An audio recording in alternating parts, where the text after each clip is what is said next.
Okay, so boom. First of all, ignore my hair. I took it down to like rebraid it for the night, and I just haven't rebraided it yet. So I just put it back in a little bun. It can fit in a ponytail now. 2 years after I cut it all off, we get some. Like, I don't like keeping it in a ponytail though because I don't like tension on my head.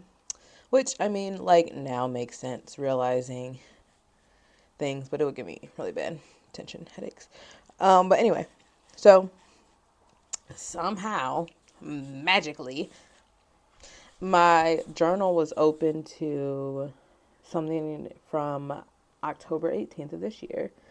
And I was reading. I just did that for the first time the other day. Whoa. That's wild. That's wild. Okay, so anyway, sorry. Back to the point. I'm going to post that. I know it's something I wanted to do, but like, I wrote it down and man,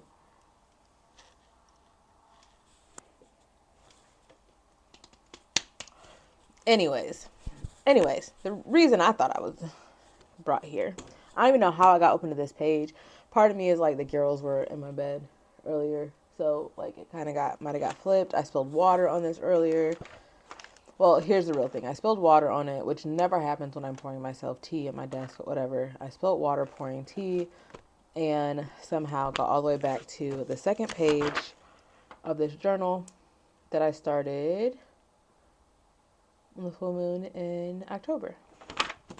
And the second thing I had written in this, I love to journal. Like, what? Yes, this is my vibe. Like, I could sit here and do this for honestly hours, but this is love to journal. And there's no rules. That's what makes it the best. Like, I used to be a pretty journaler, but lately, because I'll be journaling and listening to something else at the same time, or listen to a podcast to say something that makes sense or that resonates with what I'm already writing about. Baby, it's magic, and it be making a huge difference in my life. Um, Sorry, there's some manifestations on here, everything.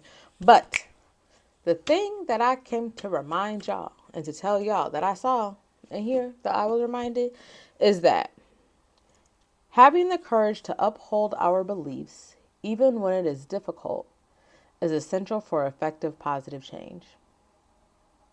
It was posted in the New York Times, and I think they quoted somebody else. But the thing is this, I think so often folks are trying to make decisions based on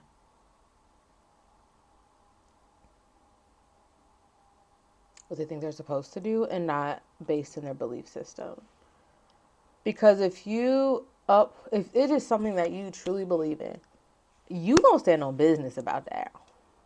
And that's when change happens. That's like even in relationships. If the more I stand on business, the less Ronnie gonna really bother me. Trying to hit me up on some Ronnie stuff, right? The more I uphold my beliefs on how I should be treated, the less likely I am to even run into folks that don't understand the importance of treating me respectfully. I didn't even turn on my light. Y'all, hold on. I need y'all to see me clearly.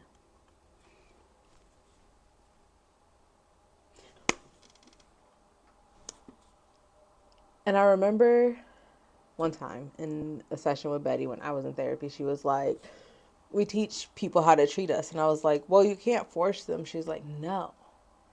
But there could be consequences for their actions.